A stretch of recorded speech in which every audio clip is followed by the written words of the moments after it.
ప్రభుత్వ వసతుల్లో food poison ఎక్కువైంది. ఇది తరచుగా మనం వినే వార్త. అయితే ఇప్పుడు ఏకంగా సీఎం రేవంత్ రెడ్డి ఈ పరిస్థితిని ఎదుర్కొన్నారు. దీంతో ఫుడ్ పాయిజన్ అంటే ఏంటి, దాని ప్రభావం ఎలా ఉంటుందని ముఖ్యమంత్రికి తెలిసి వచ్చింది. వెంటనే ఫుడ్ సరఫరా చేసిన సంస్థకు చీవాట్లు పెట్టారు. ఉన్నతాధికారులపై మండిపడ్డారు. చివరకు ఇక నుంచి రోజు సచివాలయం, సీఎం క్యాంప్ కార్యాలయానికి పంపించే ఫుడ్ కు ఏమైంది, సీఎంకు ఎందుకు కోపం వచ్చింది, దీనిపై ఎలాంటి ఆదేశాలు జారీ చేశారు, ఆయన తీసుకోబోయే జాగ్రత్తలు ఏమిటో ఈ స్టోరీలో చూసేద్దాం.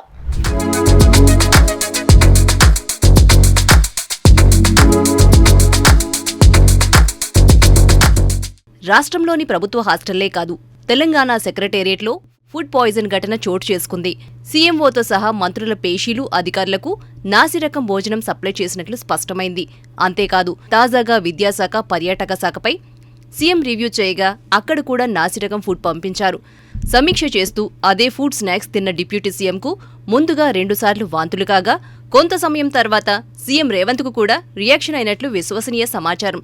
ఒక సమోసా, ఇంకో డ్రై ఫ్రూట్ స్నాక్స్ తిన్న సీఎం కొద్ది సమయంలోనే అనారోగ్యానికి గురయ్యారట. దీంతో ఫుడ్ పాయిజన్ జరిగిందని, నాణ్యత లేకుండా ఫుడ్ సప్లై అవుతుందని సీఎం గుర్తించారు.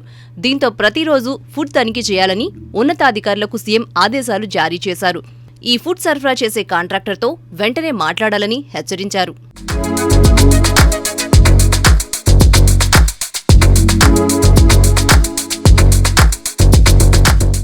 ఇప్పటికే బర్డ్ ఫ్లూ, కుళ్ళిన చికెన్, మటన్ అంటూ ఎక్కడో ఓ చోట వార్తలు వస్తూనే ఉన్నాయి.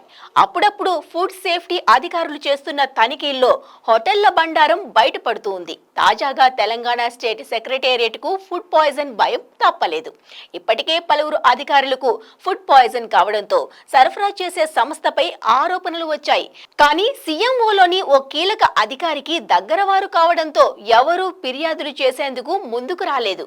అప్పుడప్పుడు సప్లైదారులపై ఒకరిద్దరు సిబ్బంది ఉన్నతాధికారులకు ఫిర్యాదు చేశారు. అయినప్పటికీ చర్యలు శూన్యం. నాసిరకం ఫుడ్ పెట్టి వారి ఆర్థిక ప్రయోజనాల కోసం తమ ఆరోగ్యంతో చెలగాటం ఆడుతున్నారంటూ సిబ్బంది తీవ్ర ఆగ్రహంతో ఉన్నారు. సచివాలయంలోనే ఇలా నాసిరకం ఫుడ్, పాడైన వాసన వచ్చే స్నాక్స్ సరఫరా చేస్తుండటంతో సిబ్బంది ఈ ఫుడ్ తినడం మానేశారు. ఇప్పుడు సీఎం రేవంత్తో పాటు ఇతర రాష్ట్రాల నుంచి వచ్చిన ప్రముఖులకు సైతం ఇదే భోజనం వడ్డిస్తున్నట్లు తేలిపోయింది. ఇప్పటికే ప్రోటోకాల్ ఫుడ్ మానేసి తమ సొంతంగా పలువురు మంత్రులు, వారి పేషీ సిబ్బంది భోజనం తెప్పించుకుంటున్నారు. అయితే ఈ ఇష్యూ సీఎం రేవంత్ రెడ్డి దృష్టికి చేరింది. శుక్రవారం పలు సమీక్షల సందర్భంగా సీఎంకు, మంత్రులకు పంపించిన స్నాక్స్ ప్రధానంగా సమోసా నుంచి వాసన వచ్చినట్లు తెలుస్తోంది. అయితే ఇది తిన్న డిప్యూటీ సీఎంకు వెంటనే వాంతులయ్యాయి. అటు సీఎంకు కూడా అదే పరిస్థితి. దీంతో ఈ ఫుడ్ సరఫరాపై సీఎం ఆగ్రహం వ్యక్తం చేశారు. ప్రతిరోజు ఫుడ్ తనిఖీ చేయాలని ఉన్నతాధికారులకు ఆదేశాలు జారీ చేశారు. మీ నిర్లక్ష్యపు చర్యలతో ప్రభుత్వాన్ని బద్నాం చేయాలని చూస్తే సహించేది లేదని సీఎం రేవంత్ రెడ్డి సీరియస్ అయ్యారు. ఇటీవలే ఫుడ్ పాయిజన్ ఘటనపై సీఎం రేవంత్ మాట్లాడుతూ, ఫుడ్ పాయిజన్ కారణంగా పిల్లలు చనిపోతే తల్లిదండ్రులు ఎంతో బాధపడుతూ ఉంటారు.